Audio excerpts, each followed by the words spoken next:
मैं इस सदन से दुनिया भर के अल्पसंख्यकों की आवाज उठाना चाहती हूँ, खास तौर पर हमारे पड़ोसी देश बांग्लादेश में अल्पसंख्यकों के साथ जो हो रहा है वे दिल को गहरे तक चोट पहुंचाने वाला है। उनकी जांच के हफ्ते मुरादाबाद में एक मुस्लिम डॉक्टर को हिंदू बहुल्य मोहल्ले में घर खरीदने पर विरोध झेलना पड़ा। वजह बताई गई कि इससे मोहल्ले की सामाजिक शांति बिगड़ जाएगी।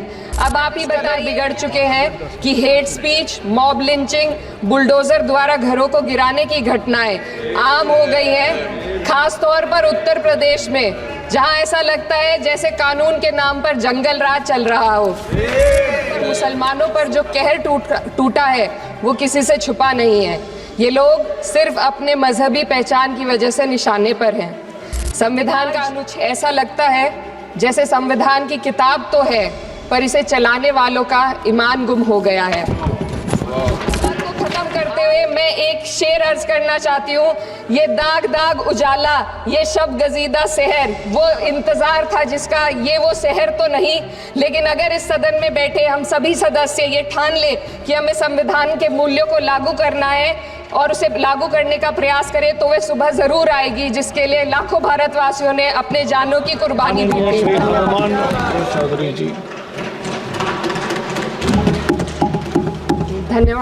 धन्यवाद सभापति महोदय, आपने मुझे इस विशेष चर्चा पर बोलने का मौका दिया। भारत के संविधान के 75वें वर्ष की चर्चा के मौके पर मैं सबसे पहले संविधान बनाने वालों की दूरदृष्टि को सलाम करती हूँ। एक युवा सांसद के तौर पर मैं अपनी उम्मीदों को संविधान के साथ जोड़कर खास तौर पर ये बताना चाहती हूँ कि आज हमारे देश में पिछड़े, दलित, अल्पसंख्यक समुदाय को किस तरह अपने संवैधानिक अधिकारों और आज़ादियों की हिफाजत के लिए हर रोज़ मुश्किलों का सामना करना पड़ रहा है। Doctor B.R. अम्बेडकर के कथन से अपनी बात रखना चाहती हूँ। उन्होंने कहा था, मुझे अपने भारतवर्ष पर फक्र है कि जिसके पास ऐसा संविधान है जो लोकतंत्र, समाजवाद और सेक्युलरिज्म को संजोता है।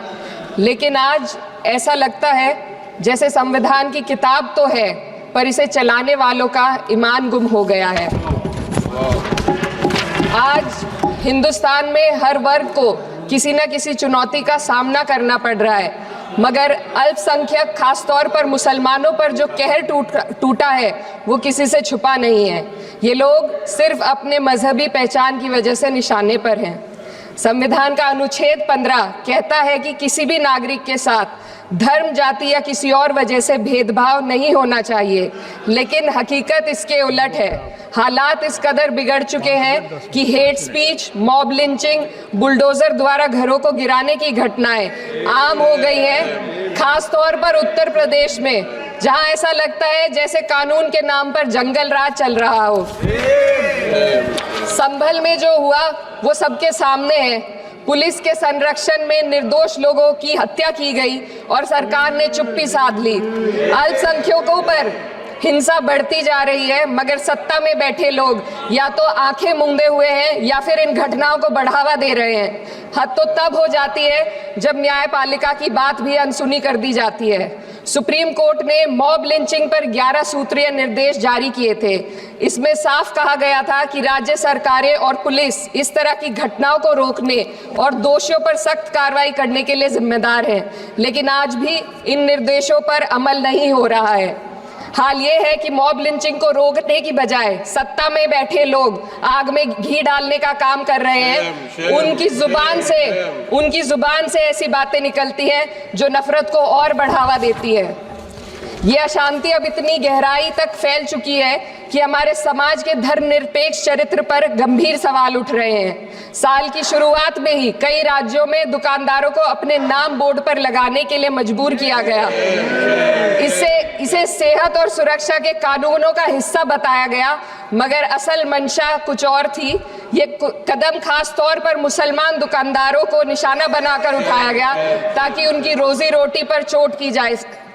पिछले हफ्ते मुरादाबाद में एक मुस्लिम डॉक्टर को हिंदू बहुल्य मोहल्ले में घर खरीदने पर विरोध झेलना पड़ा। वजह बताई गई कि इससे मोहल्ले की सामाजिक शांति बिगड़ जाएगी।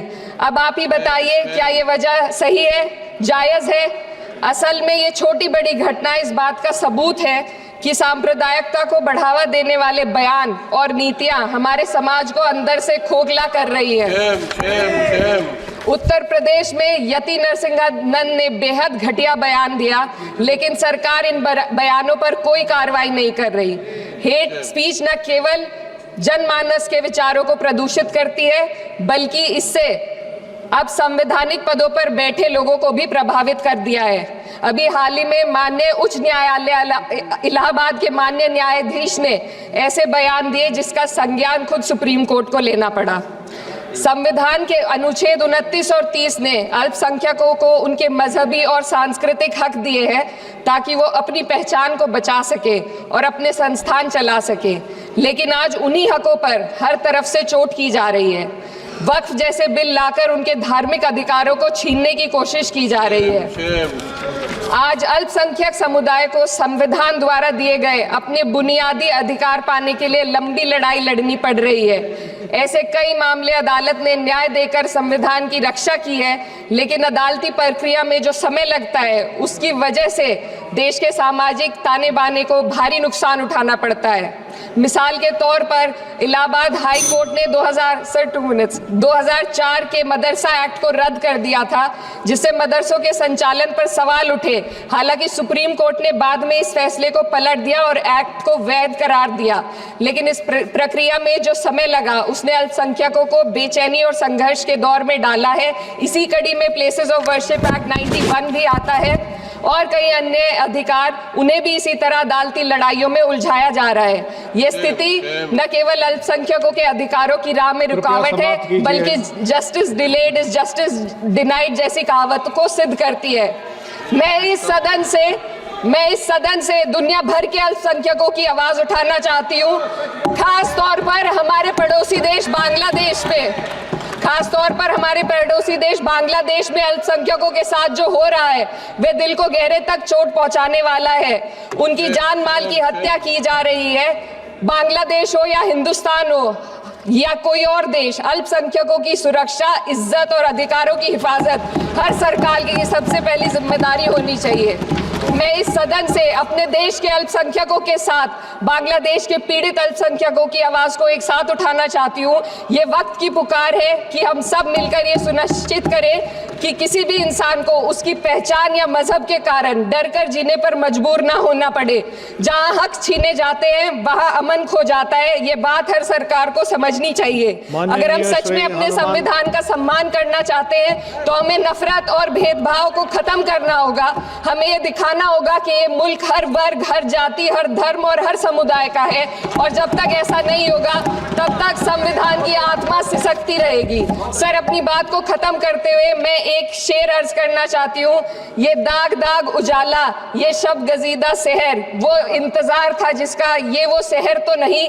लेकिन अगर इस सदन में बैठे हम सभी सदस्य ये ठान ले कि हमें संविधान के मूल्यों को लागू करना है और उसे लागू करने का प्रयास करें, तो वह सुबह जरूर आएगी जिसके लिए लाखों भारतवासियों ने अपने जानों की कुर्बानी दी।